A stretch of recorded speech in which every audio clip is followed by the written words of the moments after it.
Alright, so I am once again fasting for today in commemoration of the 18th anniversary of the Columbia disaster in 2003. It's a little bit late, but I had other events that kind of kept me from fasting earlier this week.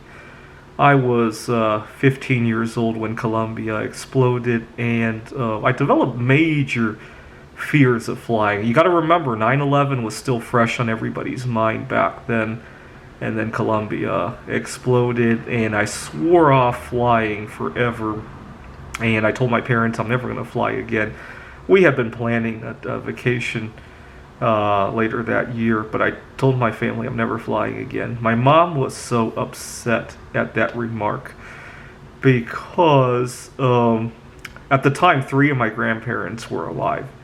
And she was very upset and said that I had an obligation to fly three more times. And I asked her why, and she said that, well, don't you think it's your obligation to go to your grandparents' funerals? My grandparents lived in Taiwan. And I remember thinking, well, actually, before Columbia, I thought that someday we would have much faster flights around the world. Actually, Elon Musk is working on it now, but at the time I believed it was possible. And I said, one day it might only take half an hour to fly to Taiwan. I can put up with that. It would be like a theme park ride. It might be scary, but it will be over soon. But then Columbia shattered all hopes of that, and so, and then I thought that maybe one day I can drive to Taiwan, right? Maybe take a ferry between China and Taiwan, and maybe a ferry across the Bering Strait. I thought that might be possible.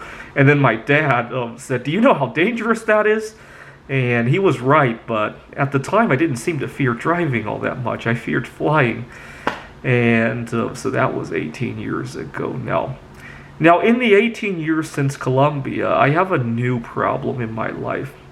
You see, I was just thinking about my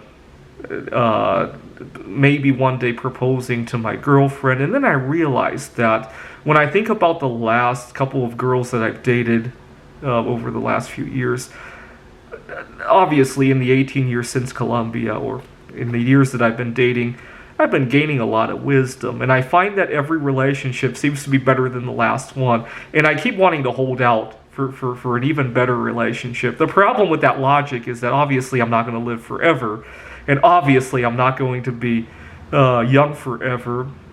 So it's become like a game of chicken, right? How long should I hold out while I gain wisdom? At the same time, anti-aging also helps, right? That's why I go on a fast at least once a week, and I take in a lot of antioxidants. I get plenty of sleep, and even though we're doing social distancing, I'm taking that with a grain of salt. I think the other stuff is more important. Social connection is very important as well. So that's my take on it. But if I hold out again, and then I get old or develop some kind of problem that makes it hard for me to meet somebody new, that's going to be a challenge, right? Thanks for watching.